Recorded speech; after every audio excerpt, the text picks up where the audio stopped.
बताया ना हमने कि मुंह से मुठ की ओर ले जा रहा है, मतलब सरल से कठिन की ओर, लेकिन सरल प्रश्न ज्यादा हैं। अच्छा, प्रीवियस मतलब कि पुराने पेपर रिपीट हो रहे हैं कि नहीं? पेपर से क्वेश्चन आए हैं, लेकिन ऐसे नहीं आए कि सेम टू सेम क्वेश्चन आ गया है। अच्छा। उससे रिलेटेड क्वेश्चन आए हैं। जैसे कि पुराने में पूछ लिया गया है कि जैसे कि पंडित रमाबाई थी, इन्होंने विधवाओं के लिए, विधवाओं जो विधवाएं महिलाएं थी, उनके लिए वो विधवा गृह खोला था। ईवीएस में रहोगे तो? हाँ, नहीं, एसएससी में था, विधवा गृह खोला था। तो ऐसे आया था, लेकिन जब मैंने प्रीवियस लगाया था तो उसमें ऑप्शनल था। अच्छा, 4 ऑप्शन थे। फिर ब्रह्म समाज की स्थापना किसने की थी, ये था, और उसमें केवल डायरेक्ट पूछ लिया। अच्छा, आपका सेकंड एसएसटी था क्या? हाँ, सेकंड एसएसटी था। अच्छा, आप संस्कृत लिए थे? संस्कृत लिए थे हम। तो संस्कृत में बहुत सारे लोगों को कठिनाइयाँ होती हैं, लेकिन आप बताइए उसके बारे में। आप संस्कृत में कठिनाइयाँ जब होंगी जब आप पढ़े नहीं रहेंगे और आपके पास टाइम नहीं रहेगा, क्योंकि संस्कृत के जो गद्य आते हैं या पद्य आते हैं वो आप तोड़ मरोड़ के पढ़ नहीं पाएंगे, क्योंकि पहले से पढ़े नहीं रहते हैं। तो उसके लिए आपको टाइम चाहिए, और अच्छे से शब्दों को जब पढ़ेंगे तब सारे शब्द आपको समझ में आएंगे। अच्छा, आप एक संस्कृत का श्लोक सुनाइए, किस तरीके से आपने संस्कृत को जाना, भारतीय परंपरा से जुड़े रहे और उसकी व्याख्या करते हुए।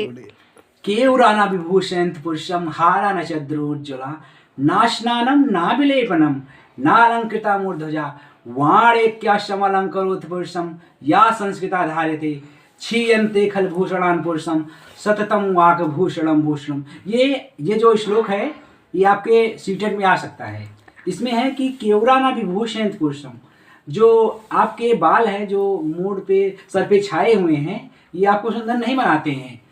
केयूराना विभूषयन्त पुरुषम हारा न चंद्रोज्ज्वला, और जो आप लोग हार पहनते हैं ये सब आपको सुशोभित नहीं करते हैं।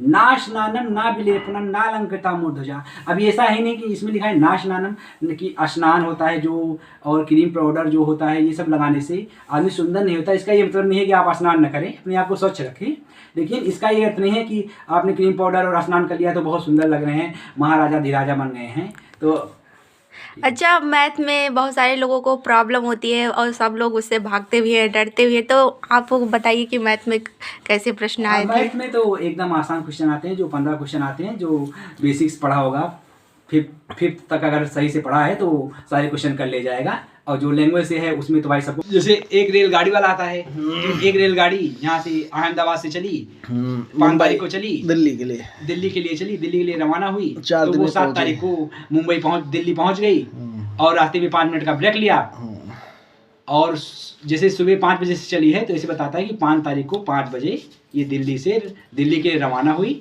और 7 तारीख को दिल्ली 4:35 पहुंच गई। तो अब और ये जो दूरी है 1600 किलोमीटर है, तो एवरेज दूरी बताइए। अच्छा, हिंदी में बताइए कि क्या आया था हिंदी में?